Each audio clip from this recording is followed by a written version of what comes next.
Darren Till versus Derek Brunson? Fight night? Saturday? Let's break this down. All right. We've got the southpaw Muay Thai striker in Darren Till, now established at 185 pounds. Fighting, also another one on a streak, Derek Brunson, who's mopping up the lower end of the middleweight division and stacking wins against young prospects and guys on their way up the ranks. And I love this matchup because you know Ali Abdelaziz loves getting good matchups for his boys. But that's not enough to get me to pick Derek Brunson. It's southpaw versus southpaw because Derek Brunson likes to fight with his power hand forward, and that's how he adapts his wrestling style into this match. And I think Brunson, as we've seen in all of his fights, that he looks very helpless on the feet most of the time. But when he does get it to the ground with his Division I wrestling, it always seems to give guys a problem. And I really don't think that he's going to be able to get Till down consistently, or if he is, he will be able to hold him down. We've seen that Till has been taken down a couple times versus Robert Whittaker late in the fight, and I'm not too thrilled with his takedown defense at 185 pounds. But with that being said, I think he's just so crisp on the feet, and instead of completely resetting, he just slips out of range. So when he's defending on the feet, he's also right in offensive range at the same time. And with that being said, I'm going to take Darren Till by first round KO. He's going to come out here spectacularly and try to get that title shot right away. What do you think, Brian?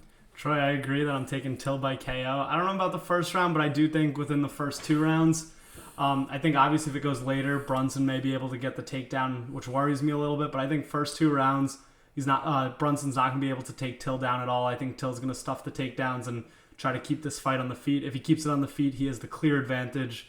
And Brunson is coming to this fight on a 4-fight win streak. However, none of the guys he's fought in the past 4 fights have been that good. It seems every time he headlines as an underdog, he doesn't show up. But we'll see. I think Brunson's clearly a top 10 fighter. I don't see him as a top 5 guy. I don't think even if he wins this, he gets the title shot. I'm just really hoping he doesn't. I'm hoping this doesn't turn into a Brunson Holland fight. But I do think that Till's going to keep this on the ground, keep this on the feet, and ultimately get the knockout early in this fight. So, moving on though, we got one of Till's teammates, Tom Aspinall versus Sergey Spivak. These guys are both tall heavyweights. Aspinall 6'5" and Spivak 6'3". Both guys weigh in at about 240 pounds. So it's clear that they're not just the fat guys. They're both big, skilled guys. I like that they're both well-rounded. It's not just 2 punchers coming at each other. Both guys can fight on the feet and have some ground game. I think that Spivak he doesn't really have as much experience fighting top caliber opponents that Aspinall has. And so Aspinall is coming into this as a clear favorite at minus 280. But with that being said, with any heavyweights, I don't like taking guys that are that heavy favorites. Taking Aspinall by KO may be worth it, but I know he has some wins by submission, and clearly he can get it done both ways. I'm staying away from this fight. However, I do think Aspinall is winning, but you never know at heavyweight. What do you think, Troy? I think that my rule is I don't bet on heavyweights that are bigger than a minus 350 favorite. But my look says that Tom Aspinall's minus 280, so he's topping off every parlay this week, motherfuckers. And I'm riding with a Scouser from Liverpool. Tom Aspinall is one of the fastest and most versatile heavyweights we've seen so far. Although he's not yet necessarily proven against the highest caliber of competition, we've seen Sergey Spivak have a tendency to gas late in fights. We've seen Tom Aspinall go into the second round of his fights. We've seen him absolutely destroy Arlovsky. And this is a guy that I think is just flying up to the top. And then I don't think he's really going to see any challenges until he gets to the top 3 anyway. So, with that being said, I think Tom Aspinall is going to mix it up here and get a club and sub and get this one in the second round. Looks like Liverpool is going to be partying tomorrow. Next fight, we got a 170-pound battle between Alex Morono, Donald Cowboy Cerrone's homie, versus David Zawada, the human punching bag that has 1 win over Abu Bakr, and that's the only reason why he's not an even bigger underdog. I'm going to keep this plain and simple with you guys. Alex Morono trains at a great gym. He's trained with Anthony Pettis. He's trained with Donald Cerrone. He's been at Fortis MMA with Chief Safe Saud down there with Uriah Hall and all these monsters recently. This guy's not going to lose to David Zawada at 170 pounds. David Zawada's literally a human punching bag, and I said that with massive disrespect because he's horrible. He's not UFC caliber.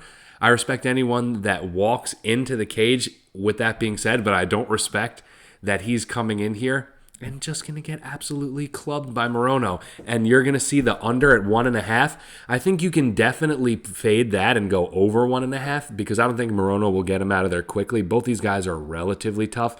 But when David Zawada's heart gets put in check, you know he folds. I'm taking Morono here. This one's easy. What about you? Troy, I agree with you. Morono actually said in an interview he's calling a third-round knockout. I feel like usually guys will say first round, but he's saying he wants to show what he has, make this fight go long, and then put him away late.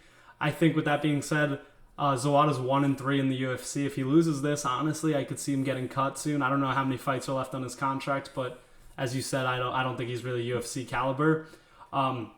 Morono said he plans to control the pace as well, so I really think it's clear that he's not going to gas out.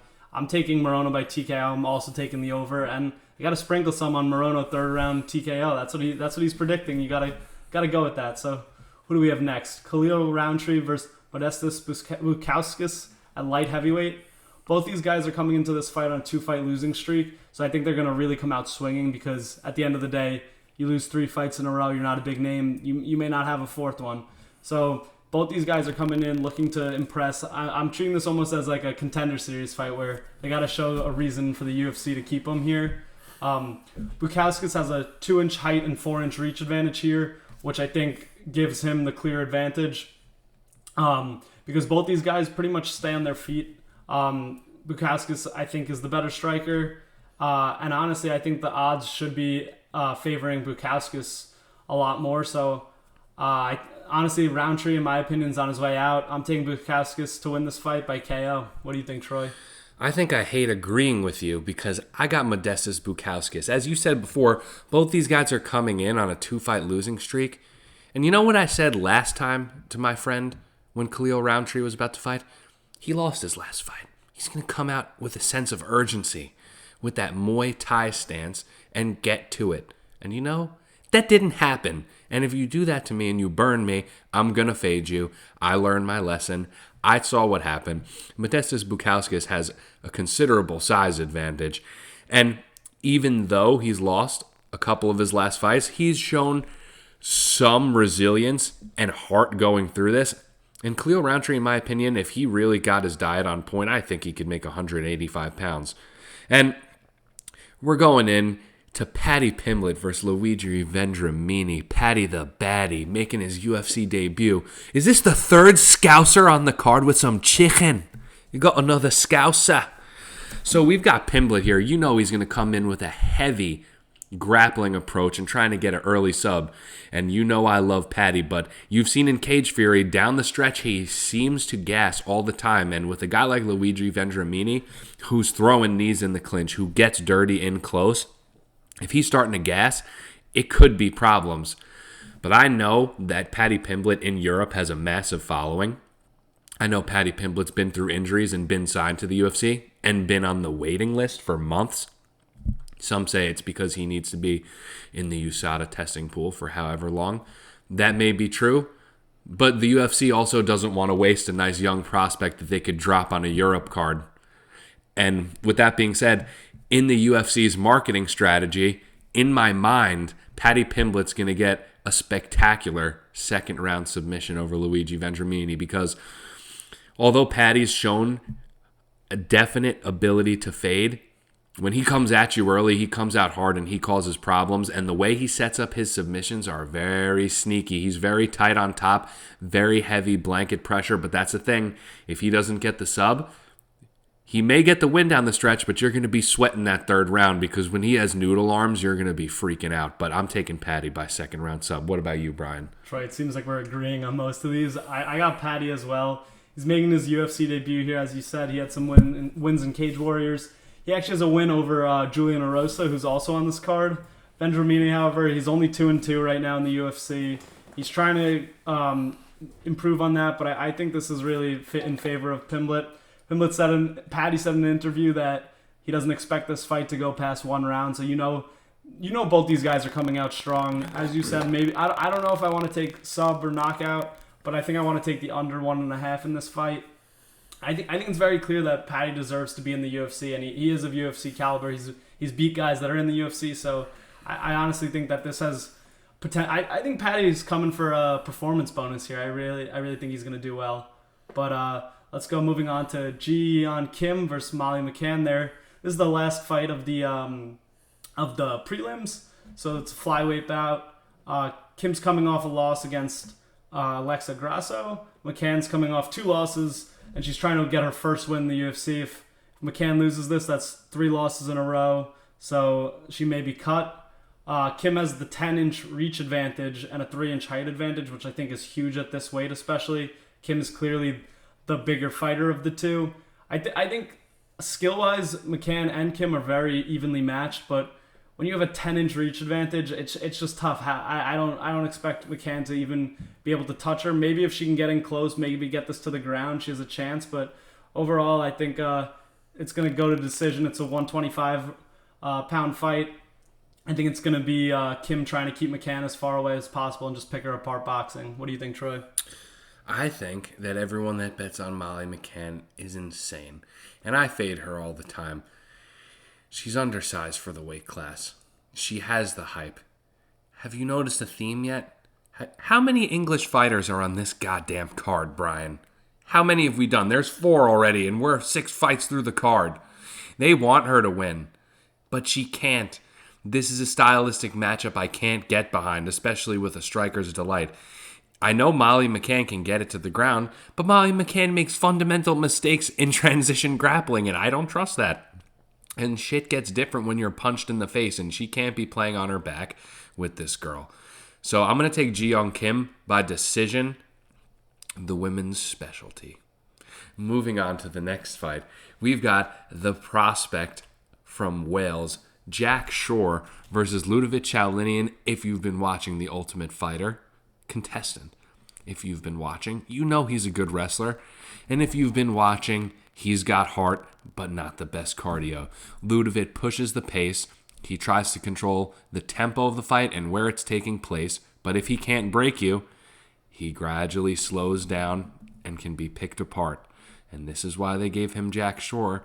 Although he's not English, he's from the area, the United Kingdom. And Jack Shore is also extremely popular over there. This is was supposed to be a fight night in Europe that they couldn't get because of COVID. Okay? This is the UFC marketing strategy here. And as we keep going through these fights, you're going to keep seeing more fighters. So, Jack Shore's 14-0. He's extremely well-rounded. Dan Hardy loves him. I love him. Brian loves him. Maybe. We'll find out in 10 seconds. But I'm taking Jack Shore by finish. I love Ludovic. I really was a fan of him on the show. But if he's going to gas out like that against Jack Shore, who's an extremely high-caliber fighter that I already am expecting to easily be in the top 10 of his weight division, I'm taking Jack all day. Parlay piece with Tom Aspinall. Take it to the bank. Troy, this is where I'm going to disagree with you. I think this is a trap fight. Jack Shore's the heaviest favorite on this card. I think it's minus 500. Got to give respect for Ludovic for stepping in on a little over a week's notice. He's coming off a loss in the Ultimate Fighter against Ricky, but clearly Ricky just won the whole tournament. That fight was close. It went to the 3rd round. He showed clear heart, as you said. Obviously, he did gas out. He is coming in short notice, so obviously I'm not going to say in confidence I think he's going to win, but I think he knows how big this moment is. He just lost in the Ultimate Fighter. That hit him hard. Super mad respect for coming out, taking this fight so short notice against such a high-caliber opponent. Ludwig's going to keep walking forward. He's not going to go down easily. I'm going to go out on a limb and say Ludwig moneyline. However, obviously, it is tough to say that. I don't think I could put too much money on this, but I'm excited for this to go down. I don't think he should be that heavy of an underdog. I do think he has chance, he has potential. I also want to take the over on this. I could see this going to decision because I don't see Shore finishing Ludwig. I think this guy has some heart in him. One more thing before we go to the next fight. I wasn't aware that Jack Shore was coming in at a minus 500 favorite. Don't get me wrong.